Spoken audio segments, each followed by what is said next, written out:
এগুলো না আমার উপরে আপনারা একটা বাড়তি প্রেশার অ্যাড করছেন এবং আমার কিছু কিছু ভক্তের রোশনালে পড়ার উপায় বের করে দিচ্ছেন। নারী দর্শক যদি কিছু বলে ওটা মেনে নেওয়া ভালো। হলের ভেতরে যেই ধরনের এক্সাইটমেন্ট দেখতে পাচ্ছি অথবা পাবলিক যখন তারা তাদের সিনেমাটা আপন করে নেয় তখনই আসলে তারা এইভাবে শীষ বাজায়, তারা গান গায়, তারা নাচে। তো this is a new experience for me.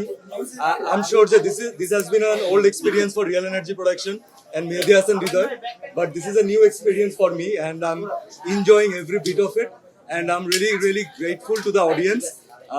মাত্র তো জাস্ট কালকের সবগুলো শো হাউসফুল হয়েছে, আজকে শোগুলো হাউসফুল যাচ্ছে আলহামদুলিল্লাহ। বাট আই এম শিওর যে অনেকে এখনো দেখেননি, অনেকে ছুটি কাটিয়ে বাড়ি থেকে আসেননি। তো তারা যখন আসবেন এবং তারা যখন দেখবে, আমি শিওর যে আমরা তাদেরকে একটা এন্টারটেইনিং সিনেমা উপহার দিচ্ছি আর তারা প্রত্যেকটা পার্টে প্রত্যেকটা সেকেন্ডে সেই এন্টারটেইনমেন্টটা তারা গ্রহণ করছে। So I think that is the ultimate success for any team.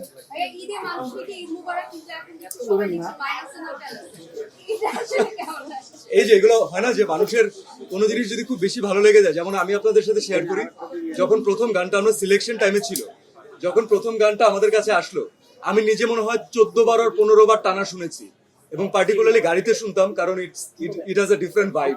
তো আমার মনে হচ্ছিল যে এই ভাইবটা যখন ঈদের সময় দর্শক পাবে তখন একটা সোনায় সোহাগা হবে। তো আলহামদুলিল্লাহ এভরিওয়ান হ্যাজ টেকেন দ্যাট, সবাই পছন্দ করছেন। ঈদে বাজানোর মতো একটা গান পেয়েছি আমরা, বিভিন্ন হলুদে বিয়েতেও হয়তো বাজবে। So I think I am loving the whole experience.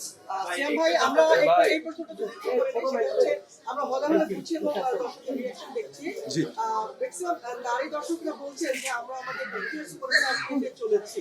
এই ধরনের মন্তব্য অনেকেই করেছেন যে শাকিব খান ভাই যে লাইনে গিয়েছেন এবং সিয়াম ভাই হচ্ছে আমাদের পরবর্তী সুপারস্টার।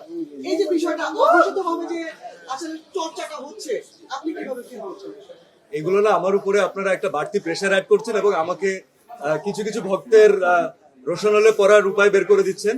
তবে আপনি যে লাইনটা বললেন যে কারা বলছেন এটা পার্টিকুলারলি, নারী দর্শকরা বলছেন। শুনুন, আমি লাইফে আমার মায়ের কথা শুনেছি, আমার বউয়ের কথা শুনেছি, আমি ঠকিনি। সো নারী দর্শক যদি কিছু বলে ওটা মেনে নেওয়া ভালো। নারী দর্শকের পাশাপাশি গতকাল কিছু